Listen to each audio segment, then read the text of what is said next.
aspectos básicos y el desarrollo.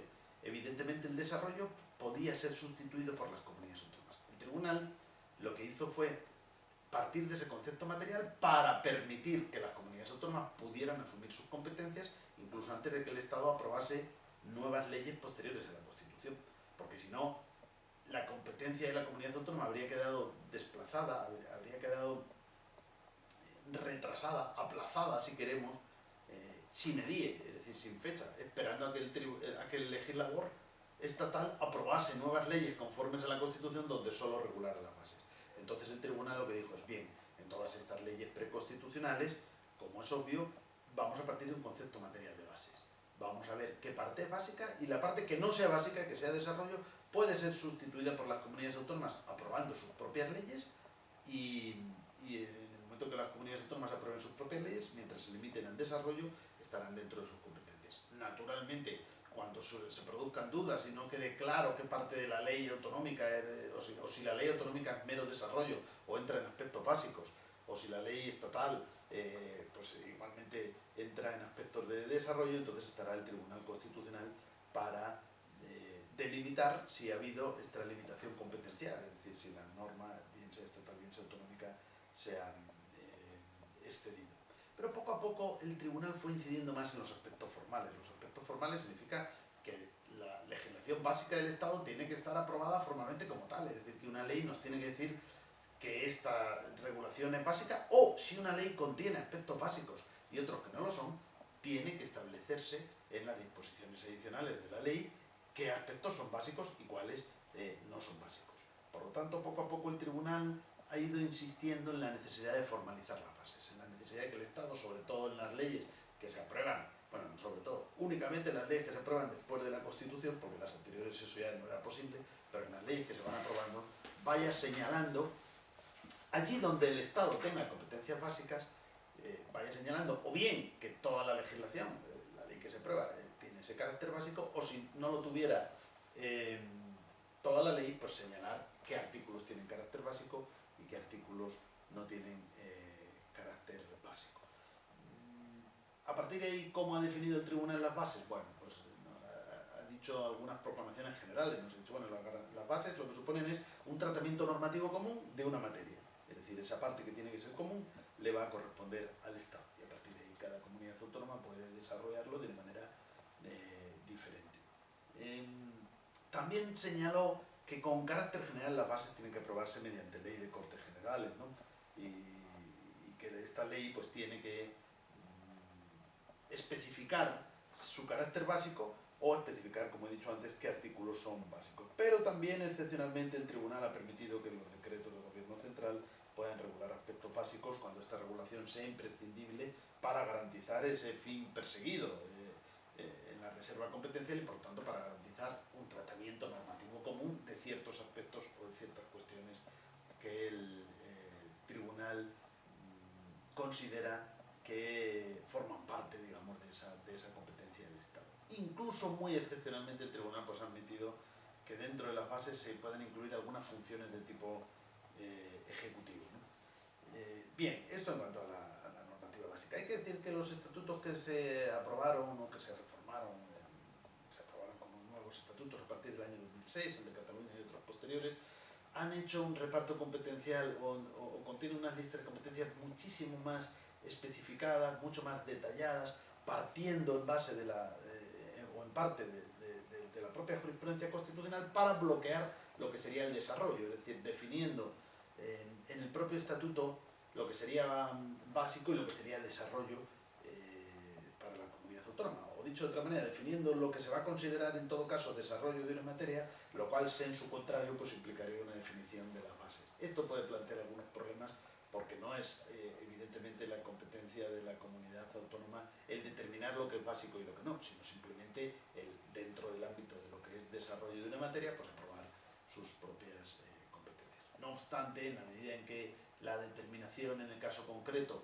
no implique una vulneración del reparto competencial que deriva de la Constitución, pues esto se puede admitir con ciertos matices. El Tribunal Constitucional, en varias sentencias, y especialmente en la sentencia 31/2010 sobre el Estatuto de Cataluña, va perfilando en cada uno de estos casos dudosos cómo se tiene que interpretar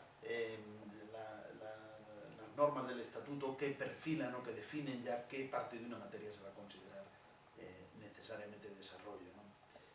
Siempre entendiendo que esto no va a tener un valor, o sea, no va a vincular ni al propio Tribunal Constitucional, como es obvio, porque aunque esto pueda estar basado en la jurisprudencia del Tribunal Constitucional, hay que entender que esta jurisprudencia puede evolucionar con el tiempo, por lo tanto cristalizarlo de una manera definitiva, bloquearlo en el estatuto, pues puede plantear este tipo de problemas. En estos casos el tribunal por lo que ha hecho ha sido una interpretación diciendo, bueno, esto es un entendimiento que se hace en el estatuto, pero como es lógico no vincula ni al Estado ni evidentemente al propio Tribunal Constitucional. El Estado tiene que dictar sus normas básicas en función de lo que derive de la Constitución. Tampoco el Estado es libre a la hora de establecer las normas básicas y siempre estará como árbitro el Tribunal Constitucional. Bien, esto es lo que tiene que ver con los tipos de competencias que derivan del artículo 150. El artículo 150 termina con, perdón, del artículo 149. El artículo 149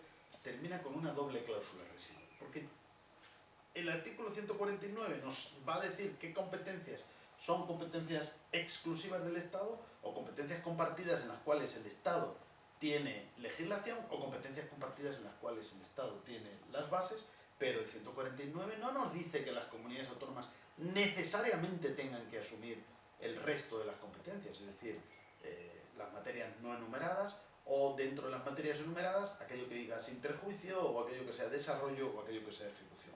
Esto no lo tienen por qué hacer, lo pueden hacer, pero puede que no lo hagan. Por eso no se entendería el reparto competencial sin las dos cláusulas residuales del artículo 149 en su apartado tercero, que dice: las materias no atribuidas expresamente al Estado por esta Constitución podrán corresponder a las comunidades autónomas en virtud de sus respectivos estatutos. Podrán corresponder, por lo tanto, ¿qué competencias tiene una comunidad autónoma? Las que le dice la Constitución, las que se derivan en su contrario del artículo 149, es decir, las que el artículo 149 no reserva al Estado. No, tiene las que diga su estatuto.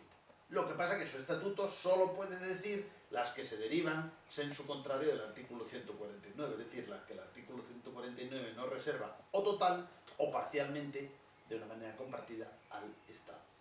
Así que esa es la primera cláusula residual. Las materias que la Constitución no atribuye al Estado pueden ser asumidas por las comunidades autónomas en virtud, o pueden corresponder, literalmente dice la Constitución, pueden corresponder a las comunidades autónomas en virtud de sus respectivos estatutos. Pero, ¿qué sucede si los estatutos no asumen esa competencia? A pesar de que podrían hacerlo.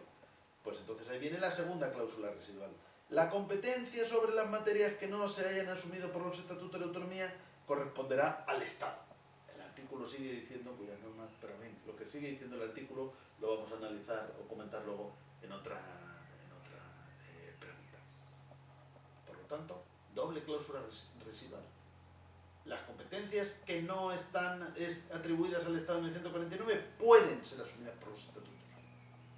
Las competencias que no se hayan asumido en los estatutos, entonces corresponden al Estado. La primera cláusula residual es a favor de las comunidades autónomas y la segunda cláusula residual es a favor del Estado, porque recoge aquellas competencias que las comunidades autónomas, a pesar de poderlas asumir, no las han asumido. Así que la clave será, o sea, no podemos determinar las competencias de una comunidad autónoma sin dos pilares. Primero el 149 para saber las que se pueden asumir, aunque sea el 149 a contrario sensu, es decir, no lo que el artículo 149 reserva al Estado, sino todo lo demás. Pero segundo, el Estatuto de Autonomía. El Estatuto de Autonomía es el que definitivamente nos va a decir qué competencias tienen las comunidades autónomas. Lo que pasa es que el Estatuto de Autonomía, como es obvio, tiene un límite y ese límite es el artículo 149. Muy bien, de esta forma tendríamos el primer esbozo, el primer diseño del reparto competencial que deriva de la Constitución, que serían las bases de este reparto competencial, que como digo, derivan claramente del artículo 149, pero no pueden entenderse sin añadir los estatutos. El siguiente epígrafe se refiere a la modificación extraestatutaria de las competencias de las comunidades autónomas. Bien, esto introduce un grado adicional de complejidad en el asunto. Ya sabemos qué competencias tiene la comunidad autónoma, aquellas que estén asumidas en su estatuto dentro del marco del 149. Pero es que tenemos un artículo, que es el 150, que permite que estas competencias se vean modificadas o afectadas a través de 3 instrumentos diferentes. Esos 3 instrumentos son las leyes marco, las leyes orgánicas de transferencia o delegación y las leyes de armonización. Cada uno de ellos viene regulados en cada uno de los 3 apartados del artículo 150. Vamos a leer cada uno de los apartados y comentaremos brevemente lo que significa el tipo de ley que prevé. El apartado primero, relativo a las leyes marco.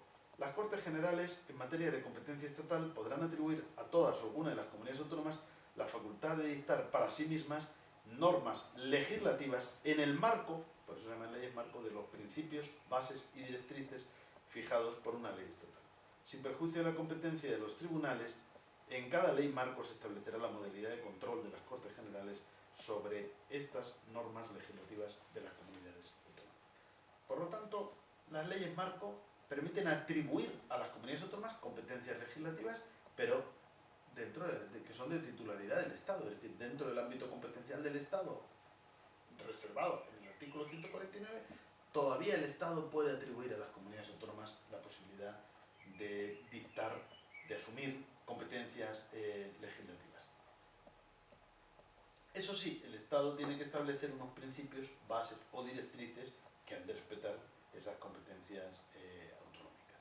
La ley marco, por lo demás, formalmente es una ley ordinaria, no se nos está diciendo en el artículo 150 ninguna peculiaridad en la aprobación de esta ley, y bueno, pues ahí estas leyes, como no se han utilizado en realidad en la práctica, pues no tenemos una experiencia que nos permita aclarar algunas dudas, ¿no? Pero en fin, se puede interpretar razonablemente que si se puede atribuir a las comunidades autónomas el asumir competencias legislativas, pues esto no excluye las competencias reglamentarias, porque si se concede el mayor nivel, pues el otro nivel va a venir englobado, digamos, dentro de las mismas.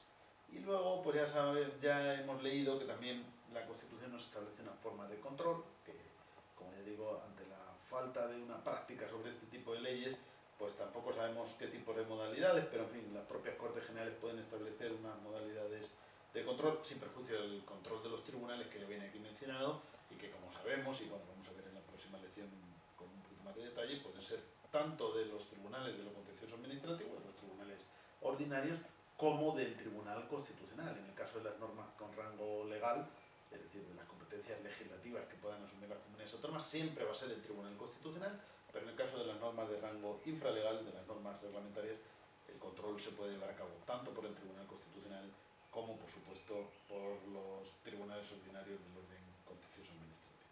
Bien, eso sería muy brevemente lo que son las leyes marco. Vamos a ver las leyes orgánicas de transferencia o delegación, artículo 150, apartado 2. El Estado podrá transferir o delegar en las comunidades autónomas mediante ley orgánica facultades correspondientes a materia de titularidad estatal que por su propia naturaleza sean susceptibles de transferencia o delegación. La ley preverá en cada caso la correspondiente transferencia de medios financieros, así como las formas de control que se reserve el Estado.